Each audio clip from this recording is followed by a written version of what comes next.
Hi, Assalamu alaikum class. As usual, I am ashwalalwal, your teacher. I hope you're doing well and have digested what we treated last week, which is the identification of Nunus Sakinati and Tanween. And I hope you're ready for today's class. Our topic for today is Izhar, as you can see on the board. But what is even this Izhar?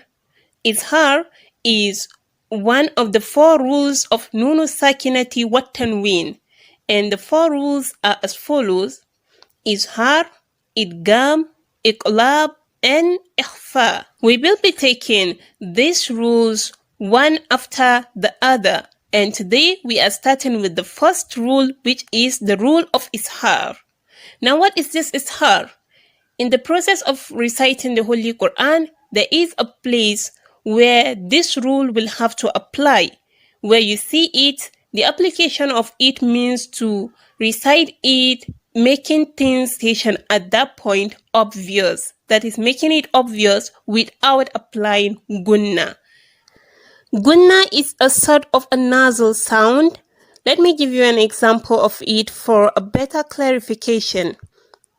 If I say, Inna Allah, now the long-awaited period, the inna is actually the gunna. I have made a gunna there. It is as simple as just saying Inna Allah.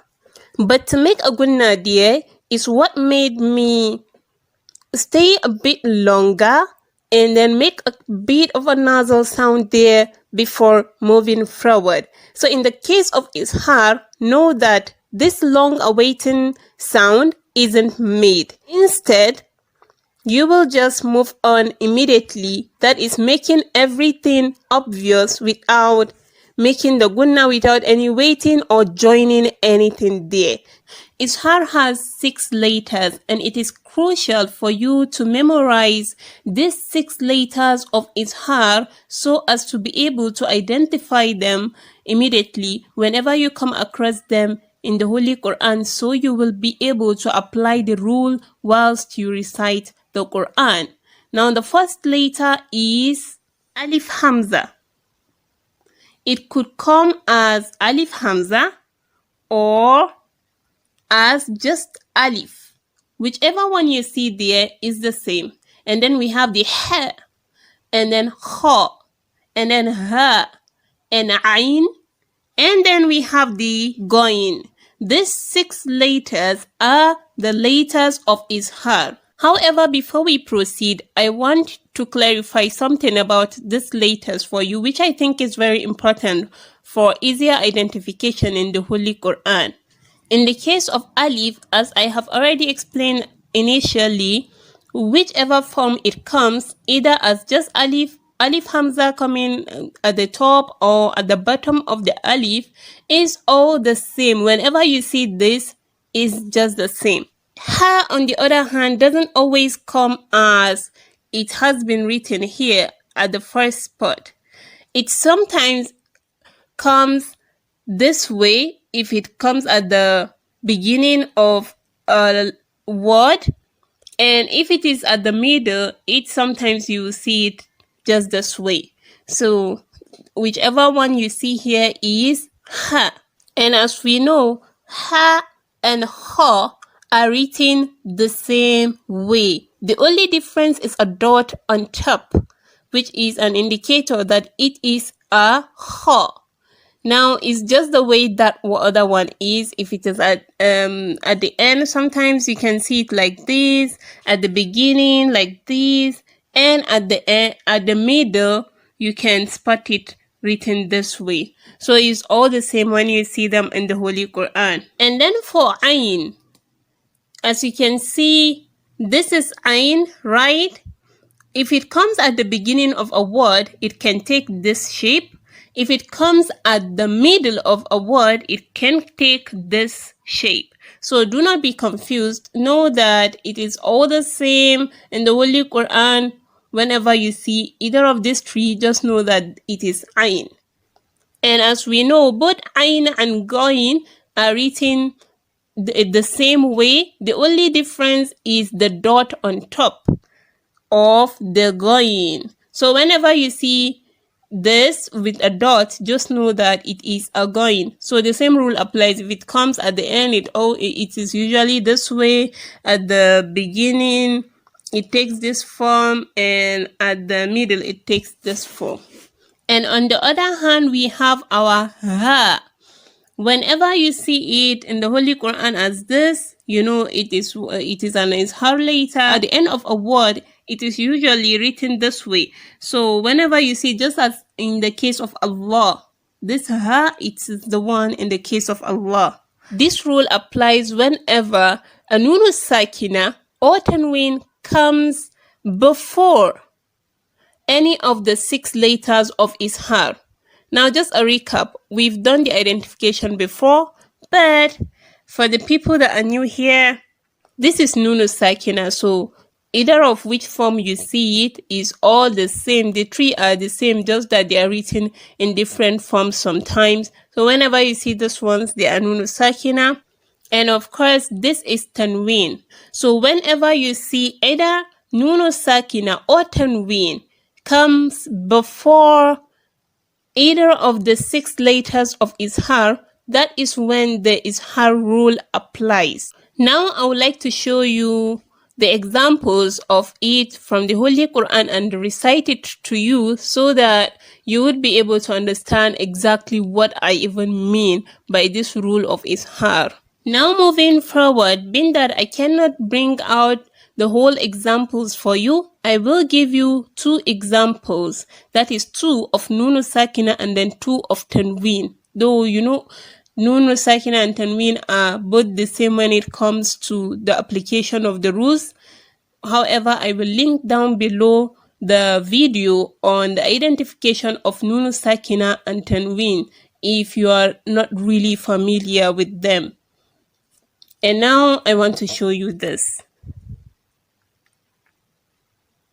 Here now is a Kisratain, which is a Tanween coming before an Ayn. And Ayn is a letter of Izhar. To apply the rule of Izhar here now means I should make it obvious. I should pronounce both the Tanween separately from the Izhar letter. I should make them obvious. I shouldn't join it or make a gunna there. Now, example of joining it and making a gunna is just something like this. Tin aliyah. Something like fi jannatin aliyah. That is a totally wrong recitation. How would I now apply the rule of Izhar there to make my recitation correct? I will separate them by doing this. Tin aliyah. Fi jannatin aliyah. Fi jannatin aliyah. Okay, for the last time, let me repeat it. Fi jannatin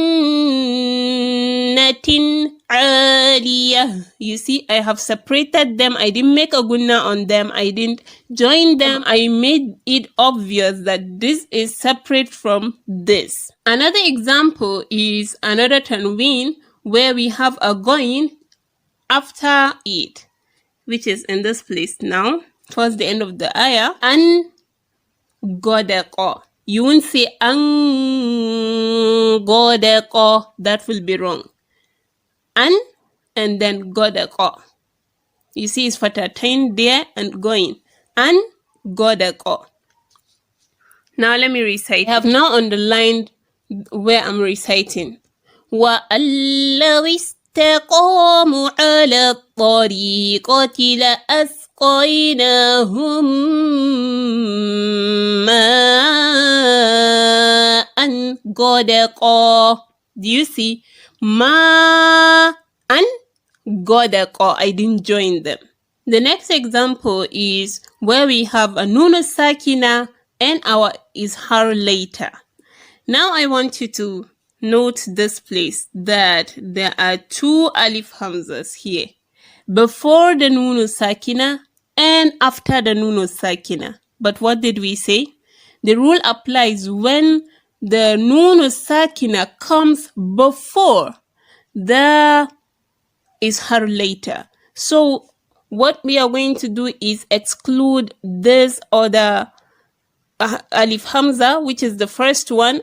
We don't care about it. It's not part of what we are looking for. What we are actually looking for is this one, the second alif hamza. How am I supposed to recite this now? In ahlak. And remember that though there are two letters of izhar here, alif hamza and then ha, but the one we are concentrating on is the alif hamza. The ha is nowhere to be found. We don't care about it because it's not the one coming immediately after the Nunus Sakinati. So what we are after here is the Nunus Sakinati and the later that comes immediately after it. So yeah, you will pronounce it here as in ahlak, not in ahlak, or in ahlak. No gunna, remember, and we are not joining them. We are making them obviously separate. Now let me recite that, please. قُلْ أَرَأَيْتُمْ إِنْ أَهْلَكَنِيَ اللَّهُ, and so on. So you see, in ahlak, I didn't join them. And our last example for today is this one. Now verse 59. Did you see there is a Nunus Sakinati that comes before and izhar later, and the later is ha. Now you are of course to make it obvious to separate it and do not make gunna whilst reciting it. Here, if you haven't seen it. Yes. أَفَمِنْ هَذَا. You see, أَفَمِنْ, then هَذَا. أَفَمِنْ هَذَا الْحَدِيثِ تَعْجَبُونَ. أَفَمِنْ هَذَا. Please do support this channel by subscribing and turn on the notification button to all so that you do not miss on any other videos, inshallah. See you next week.